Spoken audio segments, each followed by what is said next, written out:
Hey everybody, it's Elika Liftee and welcome back to the Onyx Training Lab. Today I wanted to talk about a subject that can be either taboo or maybe even looked down upon, and that's coffee blending.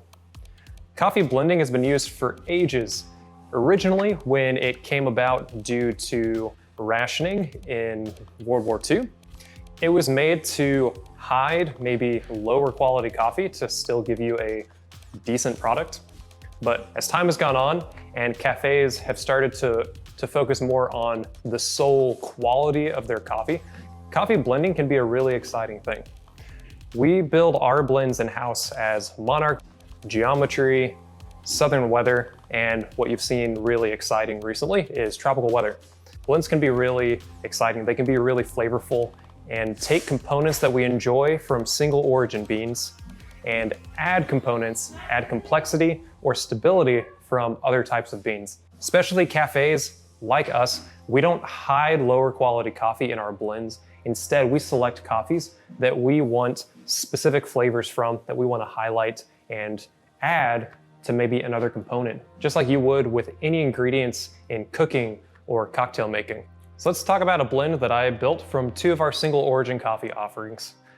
I've blended 50% of our Ethiopia Yabitu Koba with 50% of our Costa Rica Las Lajas natural process. Now, I did this because the Lajas natural has strong body and fruit flavors like mango, while the Koba has more delicate flavors, specifically a jasmine tea note that I really enjoyed, as well as this bright pineapple sugar that I thought would pair really well with mango and add this floral complexity that we were just missing in the natural. So my decision to blend both of these coffees was based solely on the flavor compounds found in each coffee individually that I'm hoping to accentuate and that I'm hoping will mesh together and be complementary to one another. Now, these are two completely different origins, so I expect to find differences in solubility and extraction, but I'm hoping they're not too noticeable in a brew. To help mitigate that, I've chosen the Kalita Wave, flat bottom brewer, even brew bed, even extraction. I should be able to evenly distribute these grounds in my brewer and be able to extract them evenly. I'm gonna do a recipe of 20 grams of coffee in, so 10 grams Koba, 10 grams Costa Rica, and 300 grams of water. This is a recipe I've used several times in the Kalita Wave. You've probably seen it on the website every now and then. I like it in the Kalita. Applying this 4-6 method to this brewer, it's gonna give us a little bit more body, more texture, and hopefully bring out that sweetness and acidity to help this blend really come to life. So I've got 10 grams of each of these coffees, and I'm gonna stir those grounds together to hopefully incorporate that and evenly distribute both of these coffees throughout, so that when I put them in my brewer, it's already distributed and I'm at less risk of getting different density patches inside of here. So let me go ahead and grind my coffee. I'm gonna use a borosilicate stir stick. You can use a spoon, a fork, a matcha whisk, anything you like to stir these grounds together. I just wanna make sure I've evenly distributed everything together. This is about what I would grind for an automatic drip coffee pot. Now I'm gonna put this stir stick in a glass of hot water to keep it hot, because I'm gonna use that to agitate my bloom. It still smells pretty good.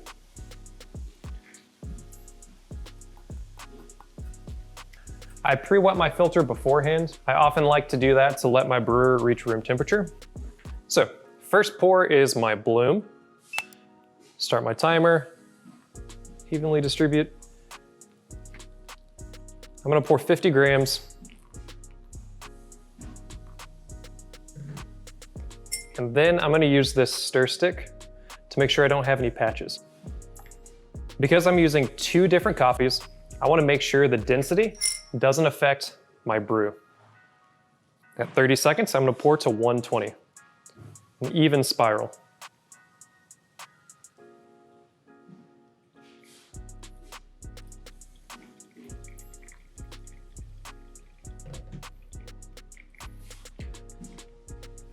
Your water level should reach the halfway point of your Kalita and then reincorporate up. At 1 minute, I pour again, this time to 180.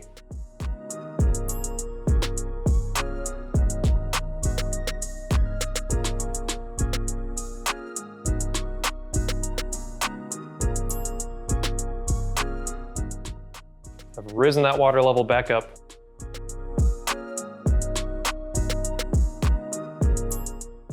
At 1.5 minutes, let's pour another spiral to 240.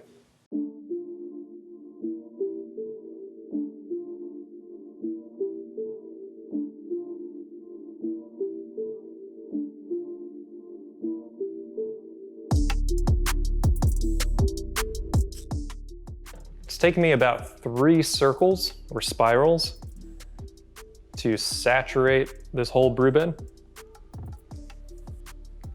At 2 minutes, I'm gonna finish this off to 300 grams total.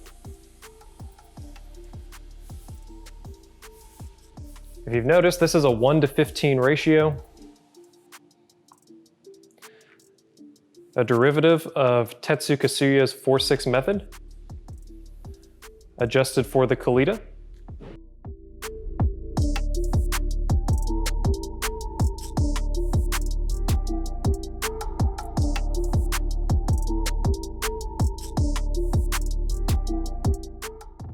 So brewed individually, I wouldn't expect these 2 coffees to drain at the same time.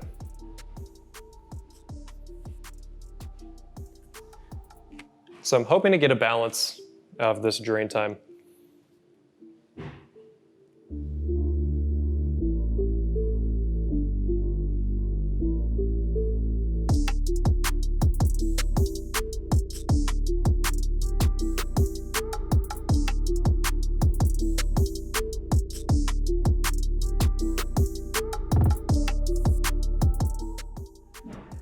Here we go, we're finishing it up at about 3:15.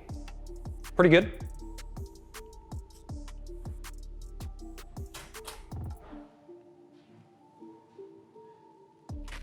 Well, that aroma smells like candy.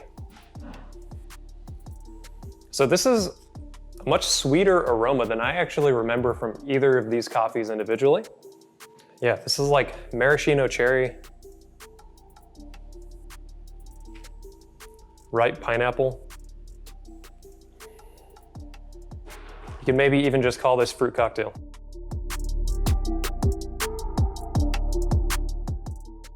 Let's see what happened.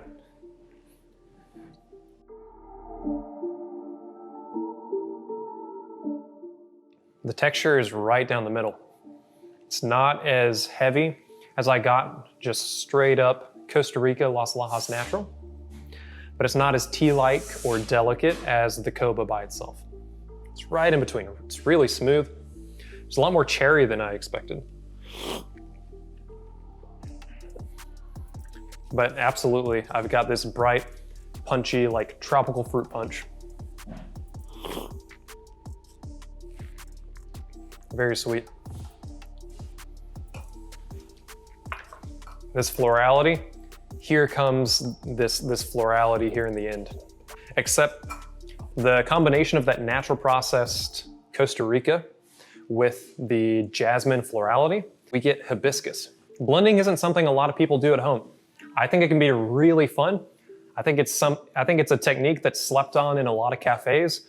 It's an exciting trend I've been seeing from other specialty cafes, especially with really fruit-forward coffees like what we've done with Tropical Weather and what I've seen from some other places. This is really nice. I didn't actually think about that cherry flavor and that jasmine merging into this hibiscus. I really only thought about those fruit flavors. This is really nice. Cheers and enjoy.